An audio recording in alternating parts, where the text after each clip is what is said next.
Bonjour à tous et bienvenue dans ce 5e épisode de Pièces d'Histoire. Alors c'est un épisode un petit peu spécial, on ne s'intéressera pas ici à une pièce mais à un lingot, et pas n'importe lequel, un lingot de cuivre. Et à la fin de cette vidéo, je vous expliquerai pourquoi j'ai décidé de m'en procurer un. Bon visionnage à tous.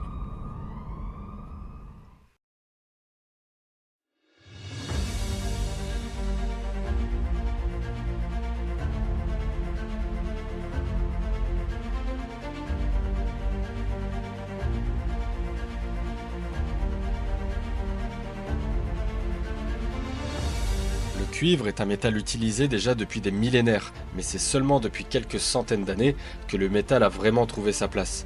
En effet, le cuivre est maintenant devenu un métal incontournable pour nos sociétés modernes. Il est couramment employé pour l'élaboration des câbles et fils électriques, dans la plomberie, les équipements électroniques, le secteur des transports, le bâtiment ou encore la fabrication de la monnaie.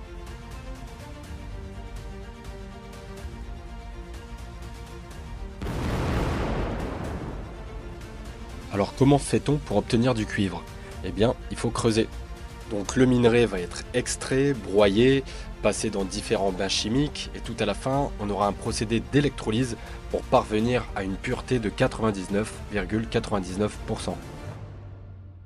Mais on peut également faire des alliages comme le bronze qui est un alliage de cuivre et d'étain. Le cuivre est aussi un très bon conducteur électrique et thermique, tout comme l'argent, mais en beaucoup moins cher. C'est pourquoi la demande de cuivre a explosé ces dernières années, tout comme le prix qui s'est aussi envolé. Le cours du cuivre a été multiplié par 10 depuis 60 ans, et ce n'est pas près de s'arrêter. Mais intéressons-nous ici de nouveau à notre lingot. Alors c'est un lingot que j'ai pu acheter via un site français, mais le lingot lui-même a été produit par la Germania Mint, qui est une société polonaise de création numismatique.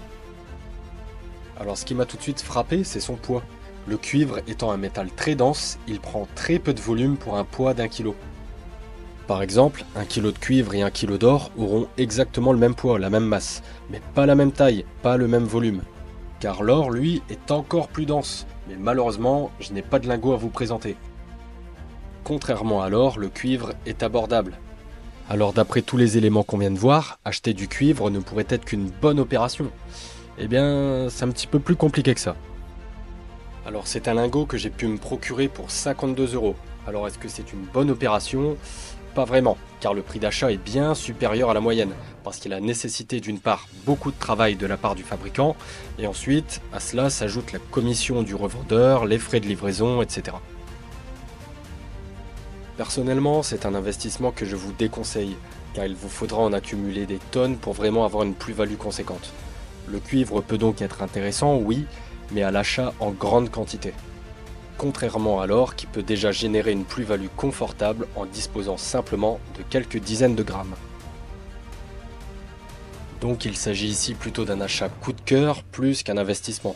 Mais voilà, je tenais vraiment à vous présenter un objet un petit peu atypique, insolite, donc j'espère que ça vous aura plu, et à très bientôt sur Pièces d'Histoire.